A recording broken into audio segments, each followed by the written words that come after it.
اللہ مسکراتا ہے، اللہ راضی ہو جاتا ہے۔ نبی کریم صلی اللہ علیہ وآلہ وسلم نے فرمایا، جو شخص یہ تسبیح ایک بار پڑھتا ہے اس کے سارے پچھلے یعنی کہ سارے اگلے پچھلے گناہ معاف فرما دیتا ہے۔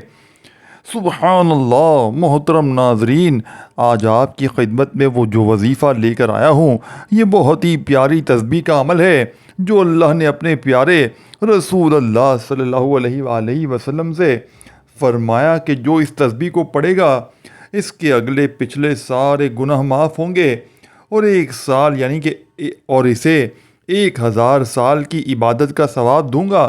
یہ تسبیح پڑھنے سے اللہ تعالیٰ مسکراتا ہے، اللہ راضی ہو جاتا ہے، اور اس کے تمام صغیرہ کبیرہ گناہ معاف ہو جائیں گے۔ اس کے لیے قبر کی منزلیں آسان ہو جائیں گی، اس کی مشکلات دور ہو جائیں گی۔ خدا اس پر سلامتی اور رحمت نازل فرمائے گا، کیونکہ ناظرین جب اللہ راضی ہو جائے تو اس کا محبوب راضی ہو جائے تو پھر دنیا آپ کے قدموں میں ہوگی، دنیا کی ہر چیز آپ کے قدموں میں ہوگی، لیکن آپ نے اللہ پر یقین کے ساتھ، اللہ پر بھروسے کے ساتھ، سچے دل کے ساتھ اعمال کرنے ہیں، اللہ سے گناہوں کی توبہ کرنی ہے۔ آج کا جو عمل آپ کو بتانے جا رہا ہوں یہ وہ عمل ہے جو اللہ رب العزت نے حضور صلی اللہ علیہ وآلہ وسلم سے فرمایا کہ اس تسبیح کو جو پڑھے گا 1000 سال کی عبادت کا ثواب دوں گا، 1000 سال کے گناہ معاف ہوں گے۔ اور یہ تسبیح پڑھنے سے اللہ مسکراتا ہے، اللہ راضی ہوتا ہے۔ یہ کتنی فضیلت والی تسبیح ہے۔ محترم ناظرین، یہ چھوٹا سا عمل ہے، آپ نے کرنا ہے، اور ہمیں اس کا موقع بار بار نہیں ملے گا۔ اس ویڈیو کو کاٹ کر مت دیکھیے گا، ویڈیو کو مکمل دیکھا کریں، اس کو دوست احباب کے ساتھ ضرور شیئر کیا کریں تاکہ آپ کی وجہ سے جو بھی اس پر عمل کرے ان کو بھی اس کا اجر ملے گا، اس میں میرا تمہارا سب کا حصہ ہوگا، یہ ہمارے لیے صدقہ جاریہ بن جائے گا۔ اس لیے آپ اس کو ضرور شیئر کیا کریں اور ویڈیو کو پورا دیکھا کریں تاکہ آپ عمل کو سمجھ سکیں اور اس کو صحیح طریقے سے کر سکیں۔ اگر ایسی آپ ویڈیو کاٹ کر دیکھیں گے تو پھر آپ عمل صحیح طریقے سے سمجھ نہیں پائیں گے اور نہ ہی صحیح طریقے سے کر پائیں گے، اور پھر اس کا کوئی فائدہ نہیں ہوگا۔ ناظرین، اللہ رب العزت بہت رحیم اور کریم ذات ہے۔ اللہ تعالیٰ انسان کو اپنی طرف بلانے کے بہانے ڈھونڈتے ہیں، کسی طرح میرا بندہ میری طرف آ جائے، شیطان سے ہٹ کے میرے راستے پہ آ جائے۔ اللہ رب العزت بے نیاز ذات ہے، وہ کسی کا محتاج نہیں ہے، نہ اس کو کسی کی ضرورت ہے، لیکن اس کی رحمت جو چاہتی ہے کہ انسان جہنم سے بچ کر جنت میں چلا جائے۔ زمین و آسمان کا مالک اللہ، مشرق اور مغرب کا مالک اللہ، سب کا مالک اللہ تعالیٰ ہے۔ بحر و بر، عرش و فرش، زرع اور پہاڑ، جنگلات، ہوائی اور فضائی، خلائی اور خاکی، نوری اور ناری، ساری کی ساری مخلوق اللہ کی نماز اور تسبیح بیان کرتے ہیں۔ اللہ تعالیٰ اپنے بندوں سے کسی حال میں، کسی پل میں، کسی لمحے میں غافل نہیں ہے۔ صرف بندے ہی نہیں بلکہ کائنات کا ذرہ ذرہ، چپا چپا اس کے سامنے ہے، اور وہ اس کی حرکات اور سکنات سے باخبر بھی ہے۔ رائی کے دانے کا 1000واں حصہ ہو تو ایک رائی ایسی چھوٹی ہوتی ہے، پھر اس کا بھی حصہ یعنی کہ اس کا بھی کوئی حصہ یعنی اتنی چھوٹی چیز پہاڑوں کے گہروں میں چھپا ہوا ہو، یا اس لمبائی اور لامحدود فضا میں کہیں موجود ہو، یا زمین کی تہوں میں کہیں پڑا ہوا ہو، اللہ اس کو کھینچ کے باہر لانے کی طاقت رکھتا ہے، اور اس کی نظر کائنات پر پوری طرح ہے۔ حدیث مبارک میں ہے کہ اللہ کی نظر ساری کائنات کو دیکھ رہی ہے۔ مثال کے طور پر ایک کالا پتھر پہاڑ بھی یعنی کہ کالا پھر رات بھی کالی پھر اور اوپر جنگل بھی چھپا چکا ہے، پتے پڑے ہوئے ہیں، گھاس ہے، ہریالی ہے، کالا پہاڑ کا کالا پتھر، کالی رات، پھر اوپر گھاس وغیرہ، نیچے ایک کالی چونٹی جا رہی ہے۔ اللہ رب العزت عرش پر ہے، چونٹی فرش پر ہے، درمیان میں اتنے یعنی کہ پڑھتے ہیں چونٹی کے چلنے سے کالے پتھر پر ایک نشان پڑ رہا ہے۔ اللہ کہہ رہا ہے میں یہ بھی دیکھ رہا ہوں، یعنی کبھی آپ چونٹی کو اٹھا کر دیکھو، اس کے تو پاؤں ہی نظر نہیں آتے، وہ کیا نشان بنائے گی؟ وہ نرم مٹی پر چلے تو نشان مشکل سے بنے، تو پہاڑ اور پتھر پر نشان کیسے بنیں گے؟ اگر بڑی بڑی خرد بننے لگائی جائیں تو ہی نظر آئیں گے۔ اللہ رب العزت اوپر کہہ رہا ہے کہ میں اسے بھی دیکھ رہا ہوں، اور اللہ تعالیٰ سننے والا کیسا ہے؟ زور سے بولو، یعنی کہ تمہارے اندر کے چھپے ہوئے بھید کو بھی جانتا ہے۔ تم چپکے سے بولو تو دل ہی دل میں بولو، اللہ کہتا ہے میں وہ بھی سن لیتا ہوں۔ یعنی تمہارے سانس کو نکلتا دیکھے، یعنی کہ اترتا دیکھے، تمہاری سانس کی آواز سنے، دل کی دھڑکن سنے، رگوں میں چلنے والے خون تک کی آواز کو سنے، پتا ٹوٹے اس کے ٹوٹنے کی آواز سنے، زمین پر گرے اس کے گرنے کی آواز کو سنے، چونٹی کی پکار سنے، آواز فریاد سنے، تہوں میں چلنے والے کیڑے کی آواز اور صدا سنے، سمندر کی تہ میں چلنے والی مچھلیوں کی پکار سنتا ہے، ریت کا ایک ایک ذرہ، زمین کا ایک ایک ذرہ، درخت کا ایک ایک ذرہ، زمین کے اندر جو کچھ ہے اللہ کے علم سے ہے اور اللہ کے علم میں ہے۔ محترم ناظرین، اللہ کی تعریف کون کر سکتا ہے؟ اللہ خود اپنی صفات بیان کرتا ہے۔ اللہ کہتا ہے کہ سمندر کو سیاہی بنا دو، 7 سمندر بھی سیاہی بن جائے، ساری دنیا کے درخت لے کر قلم بنا دے، ایک سندل کے درخت سے کتنی قلم بنے گی؟ سمندر اور سیاہی، درخت، قلم، انسان اور جنات لکھنے بیٹھ جائیں، فرشتے بھی آ کے شروع کر دیں تو اللہ رب العزت فرماتے ہیں سمندر خوش ہو جائے، قلم ٹوٹ جائیں گے، میری تعریف ختم نہیں ہوگی۔ اتنے قلم اور سیاہی اور جتنی ہے وہ لے لیں تو وہ بھی ختم ہو جائیں گے، اور اللہ وہ ذات ہے جسے سارا جہاں پکارے، اور اللہ سب سے یہ نہیں کہہ رہا، یہ نہیں کہے گا کہ باری باری بولو، یہ نہیں کہے گا کہ صرف عربی بولو کہ میری زبان عربی ہے، یہ نہیں فرمائے گا کہ پشتو میں بولو، اردو میں، ہندی میں، انگلش میں، مطلب جو زبان بولو، پنجابی میں بولو، سندھی میں بولو، دنیا کی جتنی زبانیں ہیں ان میں بولو، کائنات کی ساری زبانوں میں اپنے رب کو پکارو۔ وہ فرماتا ہے میں تمہارا وہ سننے والا رب ہوں کہ میں تمہاری باری لگانے کی ضرورت نہیں، میں تم سب کی چیخ و پکار کو الگ الگ سنوں گا، جو ہوگا تم سب کا اکٹھا بولنا مجھے غلطی میں نہیں ڈالے گا کہ فلاں نے کیا لفظ بولا، فلاں نے کیا کہا، میں سب کی بات الگ الگ سن سکتا ہوں۔ تو محترم ناظرین، ایسی زبردست شان والے اللہ کی نہ ماننا، اس کی نافرمانی کرنا، اس میں ہماری ہی ہلاکت، ہمارا ہی نقصان ہے۔ اور اللہ کے نبی بھی کہہ رہے ہیں کل حساب ہونے والا ہے اور عمل کوئی نہیں کر سکتا۔ اس وقت تو جو سب سے بڑی آفت اور مصیبت ہے کہ انسان یہ دنیا چھوڑ کر جاتا ہے۔ کتنے ارمانوں سے آپ لوگوں نے گھر بنائے ہوئے ہیں، اور ہر شخص نے بنائے ہیں، حتیٰ کہ چڑیا بھی گھونسلہ شوق سے بناتی ہے۔ ایک پرندہ ہے چھوٹا سا، وہ بھی بڑے ذوق و شوق سے تنکے اکٹھے کر کے یہ اپنے لیے گھونسلہ بناتا ہے، کہ یہ ہر جاندار کی فطرت ہے کہ وہ رہنے کے لیے کوئی نہ کوئی ٹھکانہ بناتا ہے، کتنے ارمانوں سے گھر بناتا ہے، اور پھر خاموشی سے چھوڑ کر لوگوں کے کندھوں پر سوار ہو کر اندھیری کوٹری میں جا کر سو جاتا ہے۔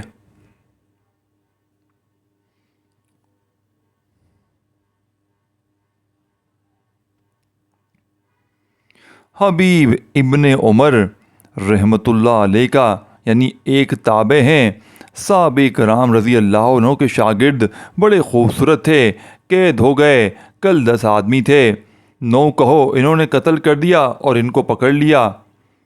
رومن سردار نے کہا میں اس کو اپنا غلام بناؤں گا، قید میں لے کر کہنے لگا اگر تو ایسا ہی ہو جا تو میں تجھے اپنی بیٹی دے دوں گا، تجھے اپنی ریاست میں حصہ بھی دوں گا۔ انہوں نے فرمایا تو اگر سارا جہاں بھی دے دے یہ نہیں ہو سکتا، کفر تو بے حیا ہوتا ہے، حیا تو سراسر اسلام میں ہے، یعنی کہ حیا تو سراسر اسلام میں ہے۔ اس نے اپنی بیٹی سے کہا اس سے بدکاری کرو، جب یہ اس رخ پر آئے گا تو اسلام بھی چھوٹ جائے گا۔ روم کی لڑکی تھی، ادھر روم کا حسن، ادھر عرب کی جوانی، آگ میں تیز اور قوت بھی یعنی کہ قوت بھی جوان ہے، اور یہ 2 ہیں، تیسرا بھی کوئی نہیں ہے۔ اب یہاں سارے رکاوٹیں ختم ہیں اور وہ دعوت دے رہی ہے، اور یہ نوجوان اپنی نظر جھکانے کی لذت چکے ہوئے ہے، اسے پاک دامنی کی لذت کا پتہ ہے، لہٰذا اس کی نظر اٹھنے کا نام ہی نہیں لیتی۔ اس نے سارے جتن کر مارے، اپنے حسن کا ہر تیر آزمایا، اپنے مکر کا ہر جال پھینکا، لیکن پاک دامنی کی تلوار نے ہر جال کی ہر تار کو توڑ دیا اور ہر تیر کو بیکار کر دیا۔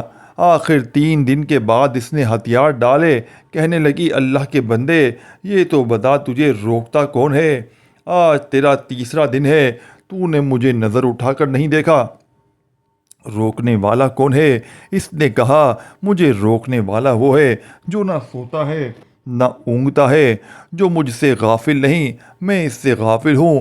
وہ میرا رب ہے جو عرش پر بیٹھا مجھے دیکھ رہا ہے کہ میری محبت غالب آتی ہے یا شہوت غالب آتی ہے، مجھے آگے کرتا ہے یعنی کہ یا شیطان کو آگے کرتا ہے۔ اے لڑکی مجھے میرے رب سے حیا آتی ہے، اس لیے میں نے اپنی طاقت کو روک رکھا ہے۔ وہ باہر نکل کر اپنے باپ سے کہنے لگی آپ نے مجھے کس پتھر کے پاس بھیجا، کس لوہے کے پاس بھیجا ہے جو نہ دیکھتا ہے نہ کھاتا ہے، میں کہاں سے اسے گمراہ کروں؟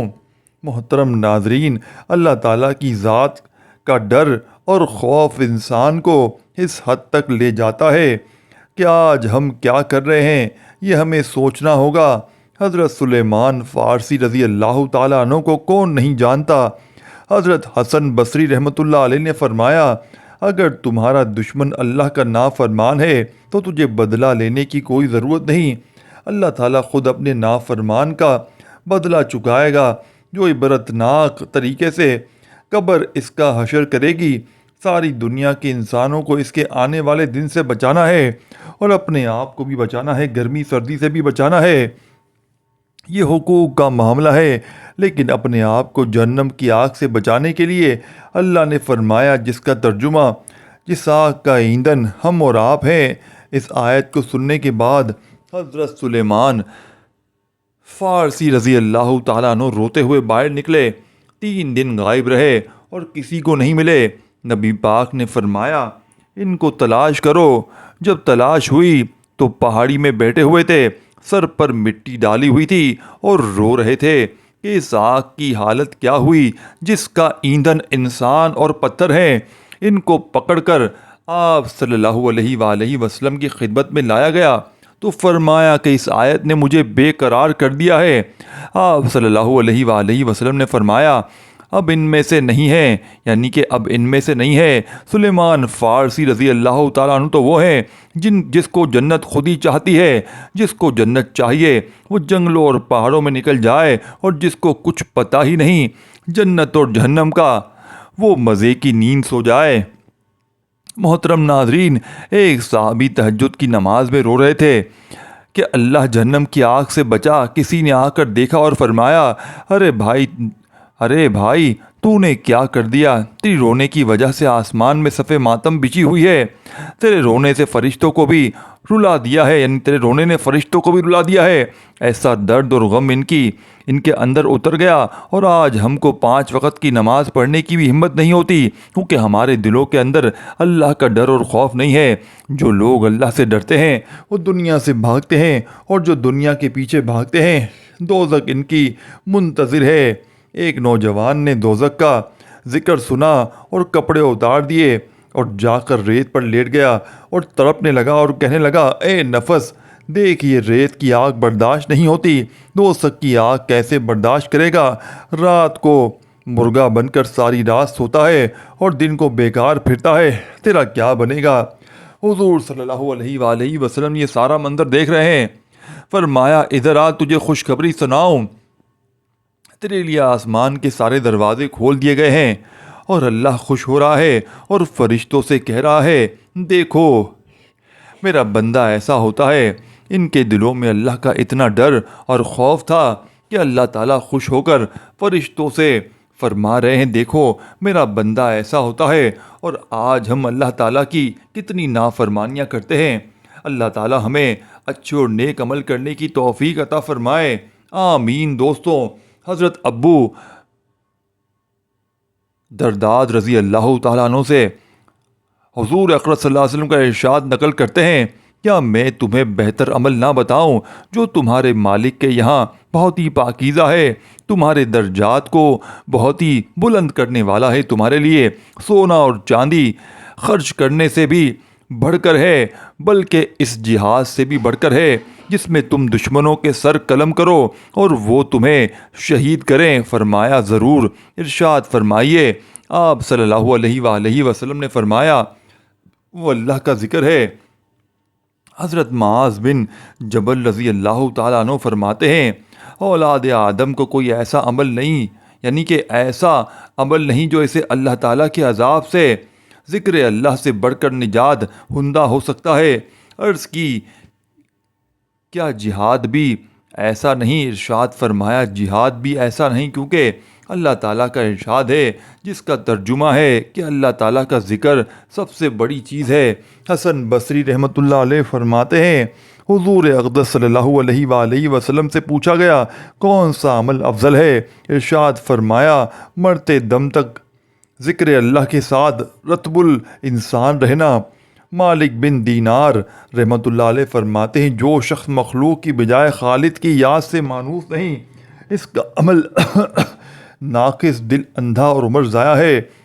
حضرت انس بن مالک رضی اللہ تعالیٰ عنہ صلی اللہ علیہ وآلہ وسلم کا ارشاد نقل کرتے ہیں کہ اللہ تعالیٰ کا ذکر ایمان کی علامت ہے اور نفاق سے بڑی ہے اور دوزخ سے حفاظت کا سامان ہے۔ حضرت علی رضی اللہ تعالیٰ عنہ روایت کرتے ہیں کہ ذکر وہ ذوق کرو کے درمیان ہے، اور اسلام 2 تلواروں کے درمیان ہے، اور گناہ 2 فرضوں کے درمیان ہے۔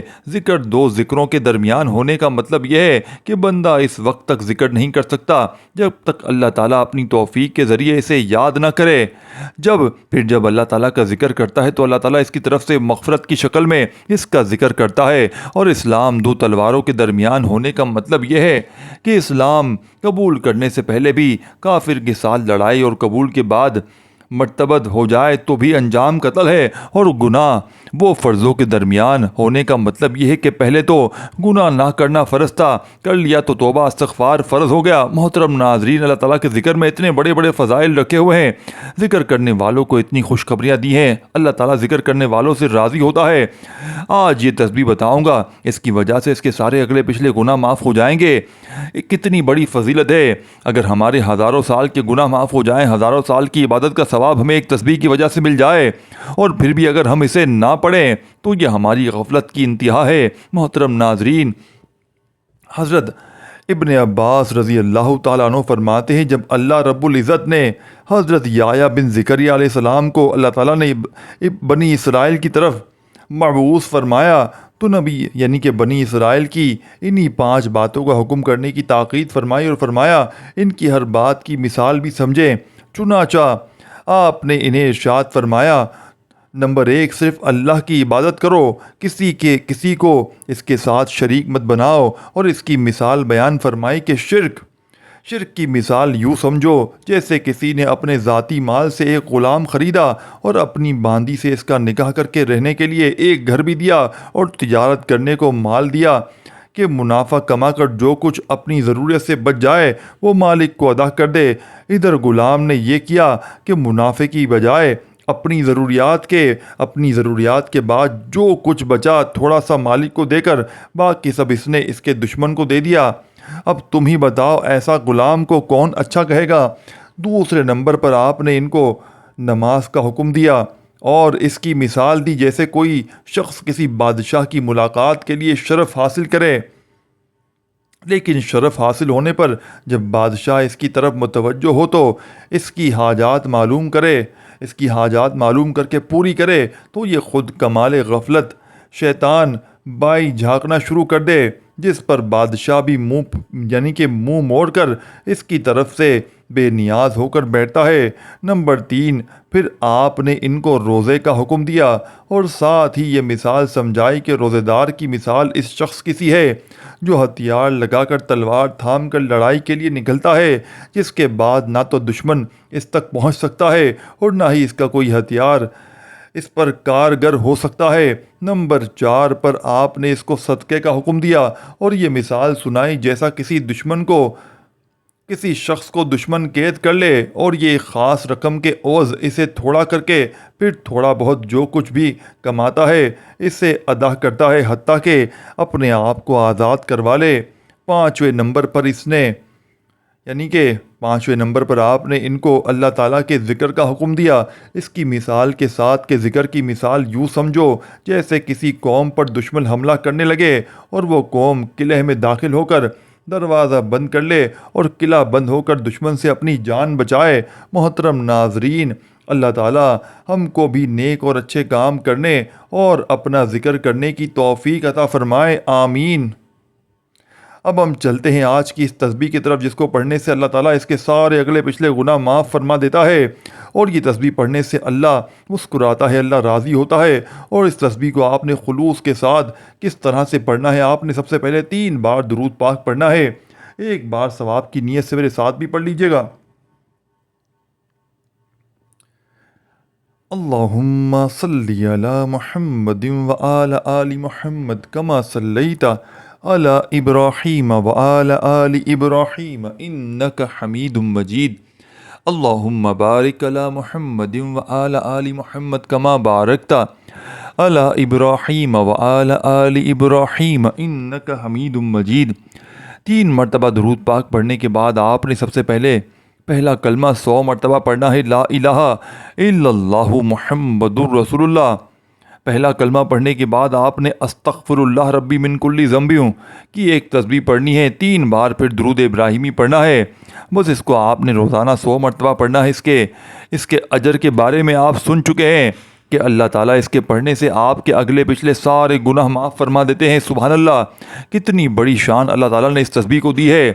اس لیے محترم ناظرین، آپ خود بھی اس کو پڑھیں، اپنے گھر والوں کو، دوستوں کو بھی اس کے بارے میں بتائیں تاکہ جتنے لوگ اس کو پڑھیں ہم سب کے لیے صدقہ جاریہ بن جائے اور اس کا اجر ہمیں ملتا رہے۔ اللہ تعالیٰ ہمیں دین کی بات سننے سمجھنے اور اس پر عمل کرنے کی توفیق عطا فرمائے۔ میرا سنانا، آپ کا سننا اپنی پاک بارگاہ الہی میں قبول و منظور فرمائے، آمین۔ ناظرین، گزارش ہے اللہ تعالیٰ کے 99 ناموں میں کوئی ایک نام لکھ کر کامنٹس میں ضرور شیئر کریں۔ اللہ تعالیٰ ہم سب کا حامی و ناصر ہو۔ جزاک اللہ خیرہ۔